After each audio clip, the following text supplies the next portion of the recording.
আসসালামু আলাইকুম। সবাই কেমন আছেন? আলহামদুলিল্লাহ। আপনাদেরকে বিদেশের ব্যাপারে একটা কথা বলতেছি।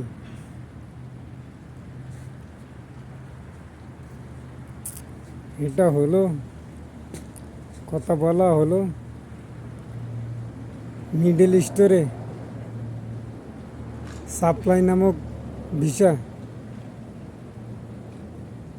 নামের ভিসাটা বন্ধ করুন। আমাদের গণতন্ত্র দেশের বর্তমান যারা সরকারে আছেন তারা যদি দৃষ্টি আকর্ষণ করেন তো আপনাদেরকে বলতে আছি, আর যার কাছে যাবে তারা শেয়ার করবেন ভালো লাগলে। আর কথা যদি একমত হইয়া থাকে তো আপনারা সাপোর্ট করবেন। যতটা মিডল ইস্টের কান্ট্রি আছে সব জায়গার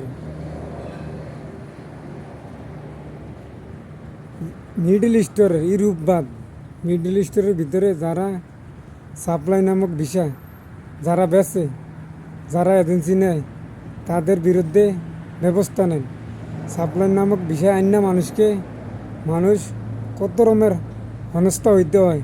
না কাজের ঠিক আছে, না ডিউটির ঠিক আছে, না থাকার ঠিক আছে, কোনো কিছুরই ঠিক নাই।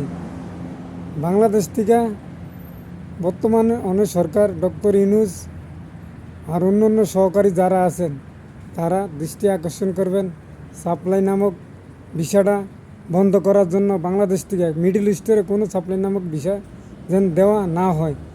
আর যারা আসবে তারা কোম্পানির মাধ্যমে আসুক, হেনস্থা হবে না।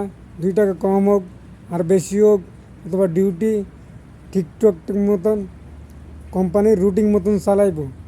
আর সাপ্লাই নামক ভিসা আসলে কোনো রুটিন মতন চালায় না, ডিউটি ঠিক নাই, কোনো কিছুরই ঠিক নাই। এভরিথিং আইএসআই এভরিথিং সব কিছু ঝামেলা হওয়াইতে হয়। আপনাদেরকে বলছি, সাপ্লাই নামক ভিসাটা যদি কোনো কেউ দেখে থাকেন, বর্তমান সরকারের দৃষ্টি আকর্ষণ করছে। আর যারা যত আমাদের বিদেশে আছে কন্ট্রিবিউটার, সবাই আপনারা এই জিনিসটা জোর তুলুন যেন সাপ্লাই নামক ভিসা বাংলাদেশ থেকে মিডল ইস্টের সাপ্লাই নামক ভিসাতে বন্ধ হয়ে যায়। মানুষ হেনস্থা হবে না, মানুষ অসহায় হবে না। কোম্পানিতে আসলে 2 টাকা কম হোক, সবাই ভালো থাকবো ইনশাল্লাহ। সবাই ভালো থাকেন। আল্লাহ হাফেজ।